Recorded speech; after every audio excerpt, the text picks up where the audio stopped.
네, 최근에 글로벌 금융시장에서 가장 주목받는 건 뉴욕, 미국 증시이긴 합니다. 미국에서는 모든 지수들이 히스토리컬 하이라는 표현으로 사상 최고가를 경신하고 있는데요. 그중에서도 오르지 못하는 섹터가 분명히 또 거기도 있어요. 소외돼서. 러셀 2000이라고 하는 중소형주 지수인데요. 이 중소형주 지수도 결국에는 오를 것이다. 그렇다면 우리도 작은 기업들, 중소형 개별 기업들을 좀 봐야 된다. 그래서 오늘 스몰 캡 애널리스트를 좀 모셔놓고 몇 가지 기업들에 대해서 자세히 좀 파보겠습니다. 오늘은 KTB 투자증권 리서치 센터의 김재윤 스몰캡 연구원과 함께합니다. 어서 오십시오. 네, 안녕하세요. 네. 자, 미국에서 이 러셀 2000 지수라는 게 이제 개별 기업들 인덱스잖아요. 네.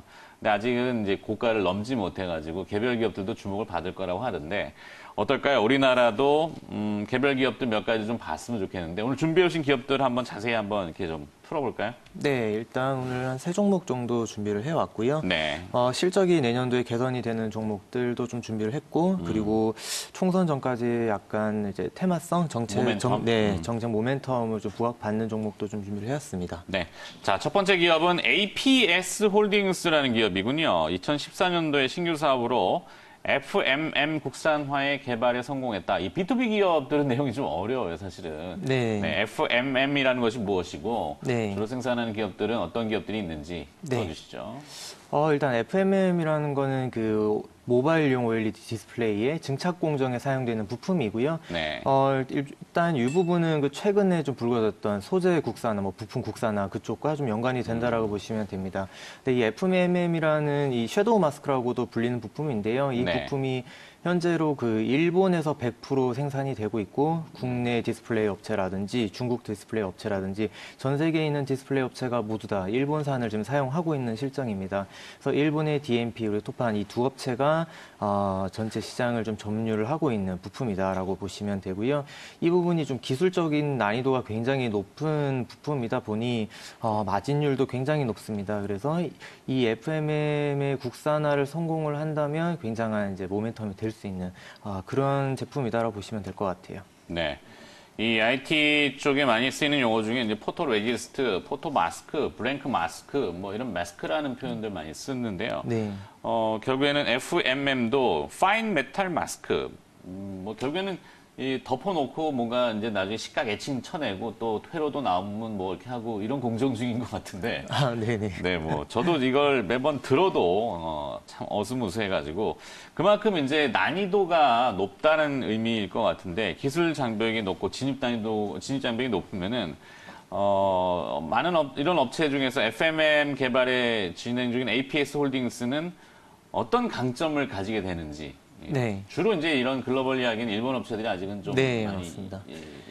포션하고 있고 국내에서는 쉽지 않을 것 같은데 APS 홀딩스의 강점은 뭡니까? 네, 우선 APS 홀딩스는 일본 업체와는 이 FMM 생산 방식이 좀 다릅니다. 다른가요? 네, 일본 업체 같은 경우에는 이 액칭 방식으로 제조를 하고 있고요.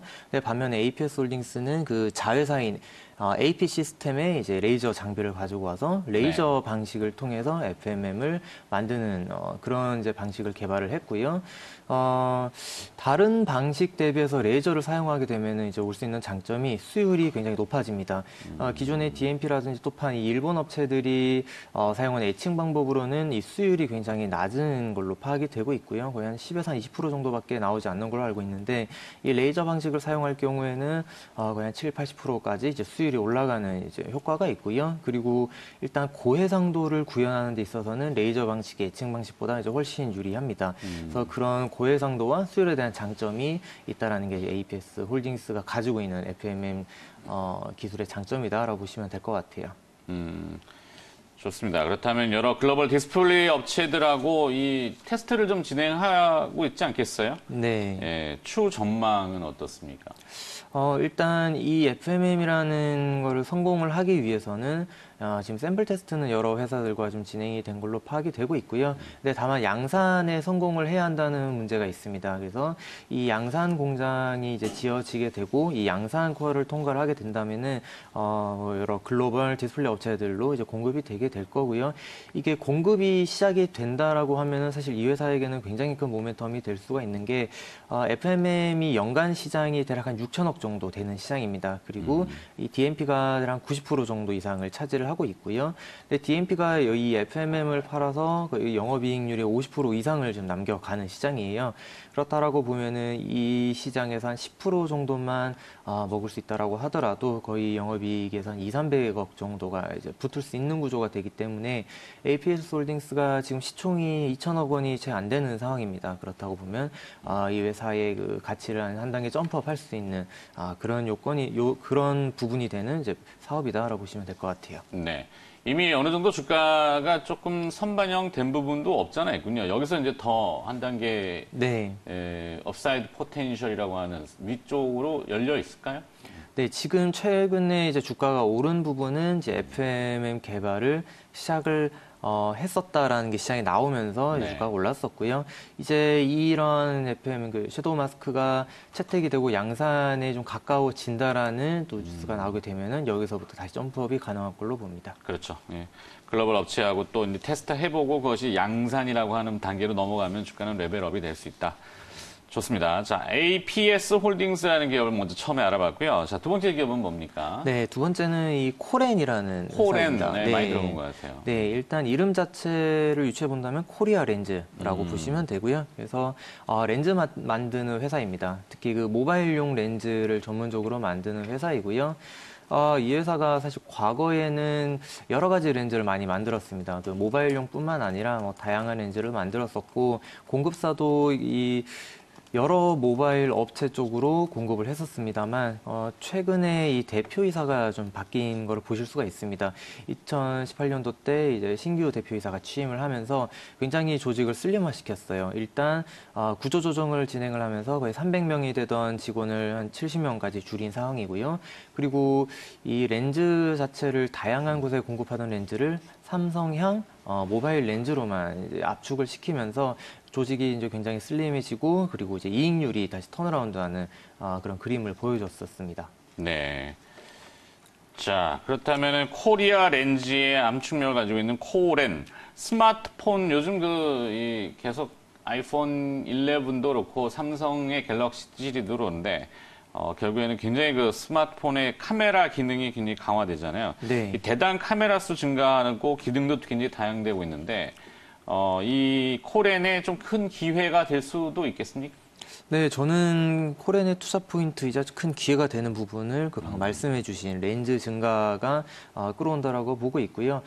일단 올해만 하더라도 코렌이 실적 턴어라운드가 굉장히 크게 진행이 됐었는데 이 부분도 그 카메라 수 증가와 굉장히 밀접한 연관이 있습니다. 일단 이번에 삼성이 채택한 그 TOF 렌즈 쪽을 독점 공급을 시작을 했고요. 이 부분 같은 경우에는 내년도 때 이 갤럭시 쪽에 전방위적으로 좀 TOF 렌즈가 들어가게 되면서 이 회사가 실제로 지금 베트남에 증설을 시작을 하고 있습니다. 그래서 12월 달쯤부터 이제 가동이 될 텐데 이 TOF 렌즈 대응 공장이고요. 이게 내년에 TOF 렌즈가 신규로 붙게 된다면은 한 YY로 매출단에서 한 20-30% 정도 이제 성장 진행이 예상이 됩니다. 그리고 이 TF뿐만 아니라 이 접사 렌즈라든지 그리고 이제 광학줌이라든지 이런 다양한 새로운 카메라들이 또 접목이 시도가 되고 있기 때문에 이러한 부분에서도 좀 새로운 먹거리가 앞으로 좀 많이 남아있는 회사다라고 보시면 될 것 같아요. 네. 자, 근데 삼성 내부에서는 삼성 같은 경우는 삼성향이라면은 그 하이엔드 시리즈가 있고 갤럭시 네. S 쪽이 그다음에 밑으로 이제 뭐 A, J, M 시리즈까지 중저가 폰 라인이 있는데 중저가 폰 라인들은 ODM을 통해 가지고 핵심 AP라든지 몇 가지 빼놓고는 전부 다 ODM으로 중국에 넘길 것이다. 이런 네. 얘기가 많잖아요. 올해도 뭐 3,300만 네. 대고 내년 6천만 대가 넘을 네. 거라는 추측도 나오던데 그렇다면 과연 영향이 좀 부담스러운 영향 이런 건 없을까요? ODM으로 중국을 네. 많이 넘겨버리면?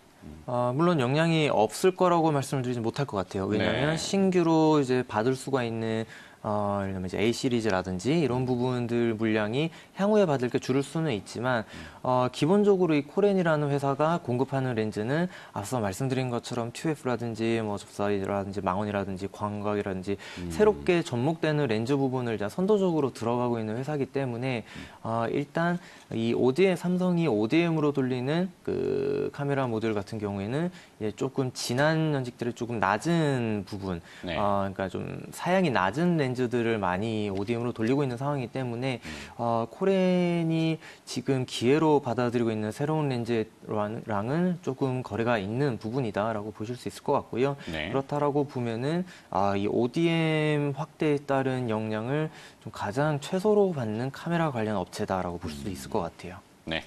자, 스몰캡 애널리스트에게 듣는다. 몇 개 기업을 자세하게 조금 핵심 함축해서 듣고 있는데요. 첫 번째 기업으로는 APS 홀딩스, 그다음에 두 번째 기업 코렌까지 들어봤습니다. 지금 KTB 투자증권의 김재윤 애널리스트와 함께 이야기 나누겠습니다. 어떤 기업 하나 더 들어볼까요? 네. 일단 내년도의 실적 성장이 굉장히 좀 확신이 드는 기업 하나를 좀 숫자가 명확히 말씀드리려고 보이는 합니다. 기업입니까? 네, 맞습니다. AJ 렌터카를 AJ 좀 렌터카. 말씀드리려고 하고요.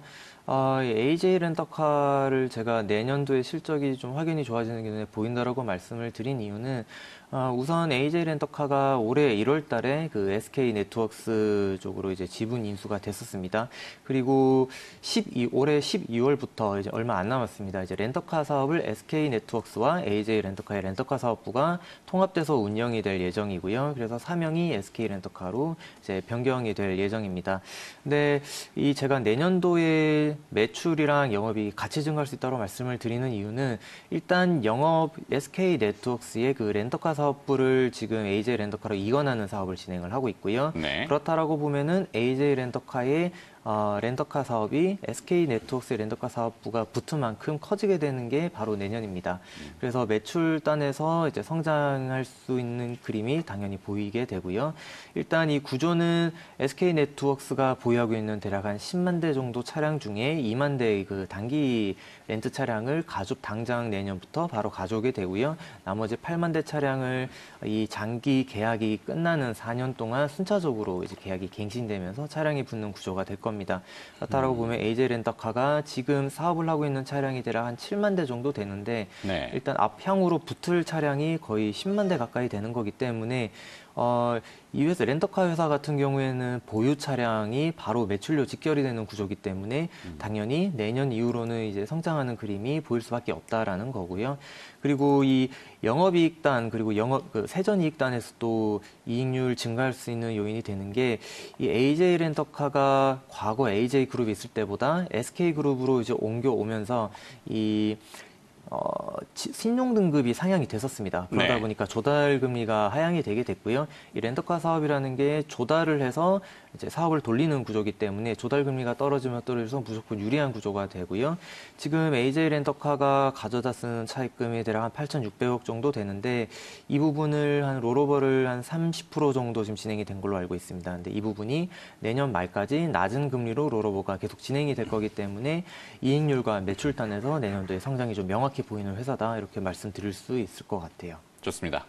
자, 오늘 세 개의 세 종목 들어봤는데요. APS 홀딩스와 코렌 그리고 AJ 렌터카까지 도움 말씀 주신 분은 KTB 투자증권 리서치 센터 김재윤 애널리스트였습니다. 고맙습니다. 네, 감사합니다.